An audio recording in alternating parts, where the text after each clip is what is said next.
Welcome. Ako-san, it's good to see you again.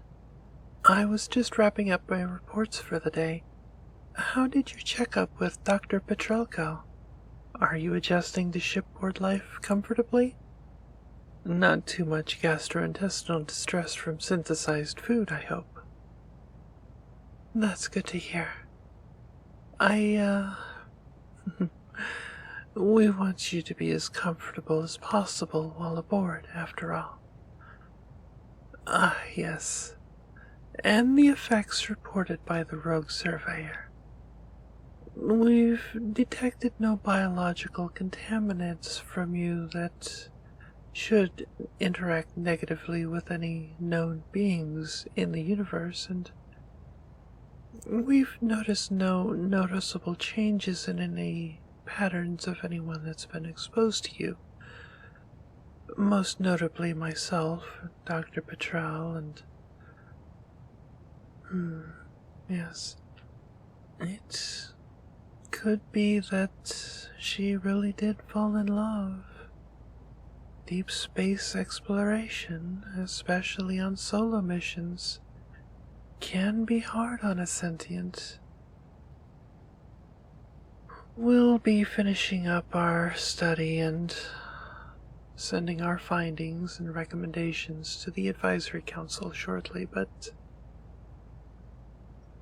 there were a few more things I wanted to ask you about, if you don't mind. We've inconvenienced you quite a bit, and we've learned a lot about you personally, and we've shared as much as we reasonably can about ourselves without revealing too much, of course. But I was wondering if we could discuss some issues on a grander scale than ourselves personally and this vessel for a bit. Well, as you know, shortly after we arrived at your world, we were directed to aid in negotiations between two worlds and the Federated Union of Planets. To say that relations have been strained between them is, of course, putting it mildly. They've been at war with each other off and on for generations. Yes, even as peaceful and enlightened as we in the Union claim to be, some of us still hold grudges that we don't even remember. Anyway, for the past 80 rotations or so, they've been holding virtual war games with third-party arbiters to settle disputes. The arbiters make sure everything is fair and balanced, and normally no one is satisfied, but it keeps the balance and the peace between them. This time, though, one side is refusing the Union representative that's been sent as the arbiter, claiming that the other side has been given an unfair advantage, that the chosen arbiter is biased against them and will pick something that will aid the other side in winning the dispute. Do you have anything like this on your world?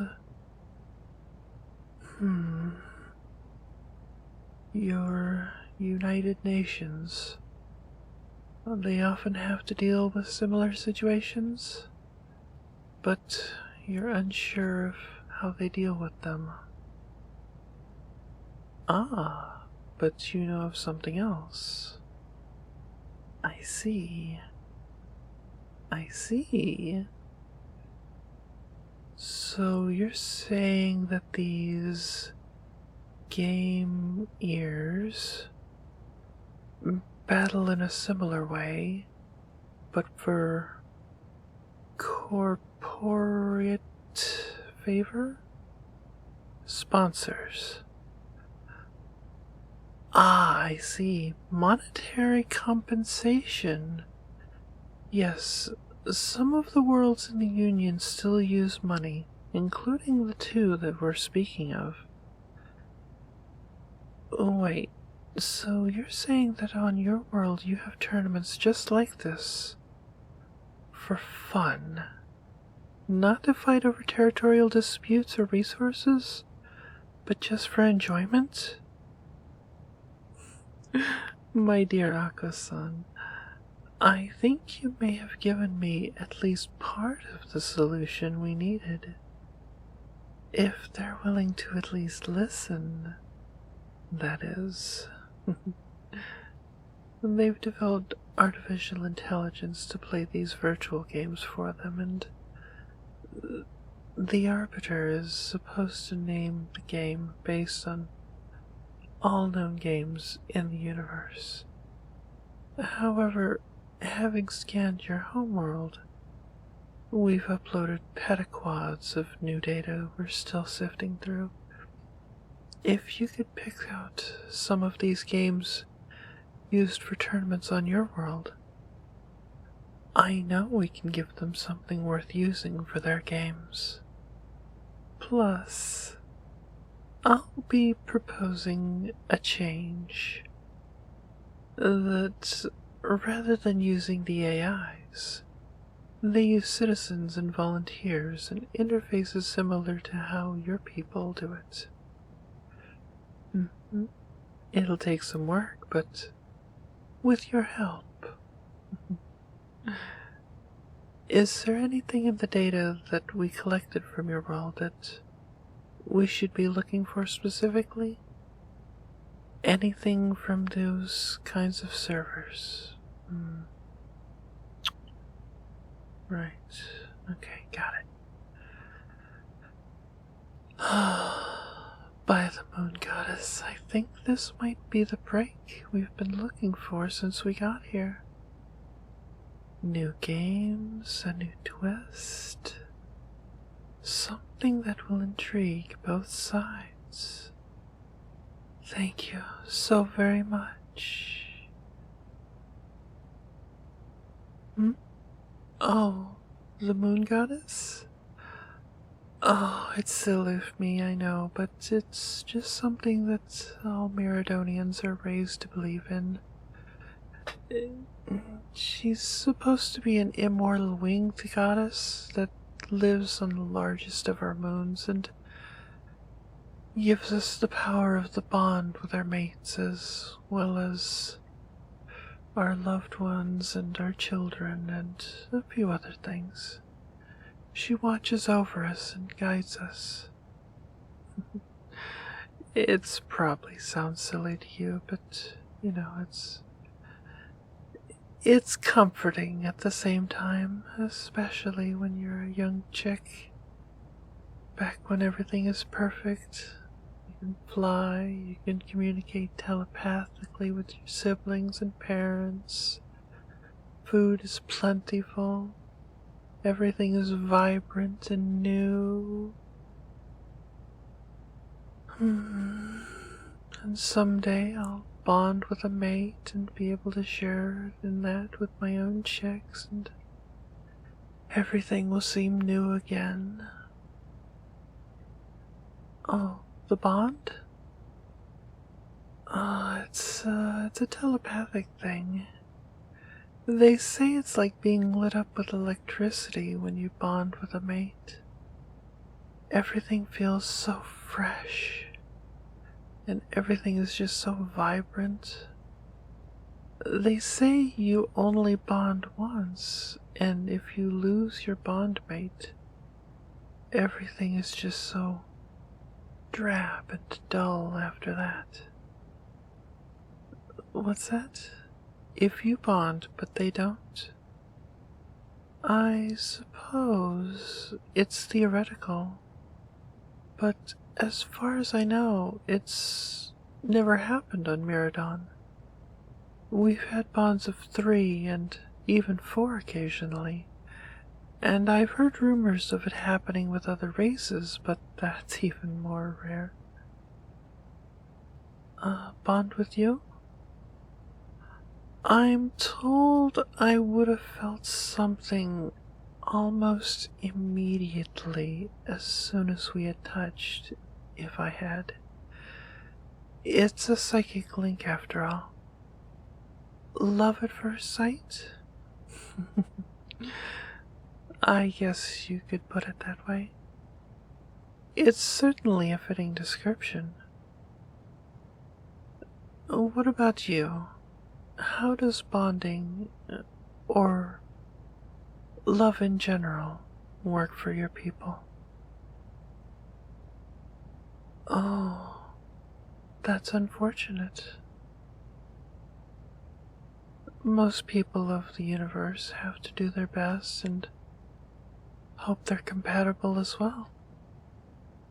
At least, you're not like the Kratarans. They mate, hope to never see their partner again, lay some eggs, and leave them on the homeworld. Then, when they hatch, the one that doesn't get eaten by the others gets to grow up in a village and gets raised by a community. I mean, I try not to judge anyone, especially when ancient traditions are involved, but yeah, that does seem a bit harsh to me as well. I mean, what if they want to have a relationship with another species or something comes up like that? Relationship with me? Why would anyone want a relationship with me? I'm just some random Federated Union diplomatic officer. There's no one out there that would want to date me, least of all a Krataran. A human? What about them? You and the one that the rogue xenobiologist scout kidnapped are the only two that even know about the Union, right? Why would, Oh. Oh. I just remembered I have a lot of reports to file. Yes, the ones I just finished. And they're not going to file themselves. I think we had best call it here. I will see you tomorrow at the same time. Oh, and Ako-san, your movement restrictions to this deck have been lifted.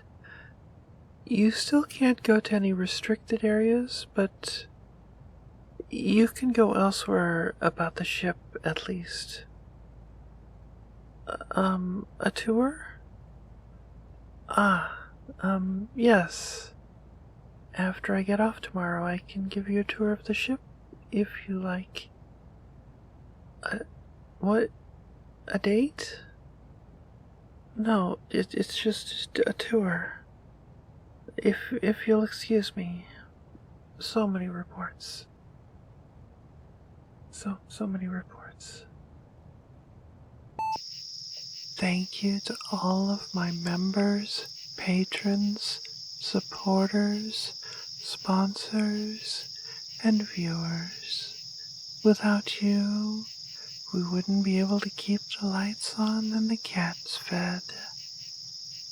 Special shoutouts to After Dark VA, Moondrop, Blood Brother 132, Waterway the Wordsmith, Shoutout, Tyler Ferguson, Mega Ona, Lonely Wolf, Eric the Mad, Bob Smith, Tersalona, Sean the CHB, Venomous Prime, Elisa Helena, T. Van Zyl, Brennan Newman, Brandon G., Clandestine, Shockwave, Brazil, Foxy Fireworks, Eric Phillips, Edgy, Aaron Kosterman, Andrew Connor, Jack Castile, Stoic Mango, Ben Kundik, Don't Ask, Nos Cheech, Shardus, My Boy, Lord Heinz Old Gown, Loki-san, Julian Herb, Miscellaneous, James Lee. Special thanks to Speedmax.net, Shockbite.com, Decalgirl.com, and thank you so much to my cats, friends and family, and especially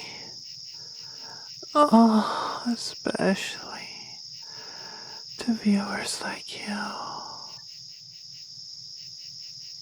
And if you really, really want to support me, down in the description below, check out the links for my Patreon, my Linktree, and merch. Thank you so very much.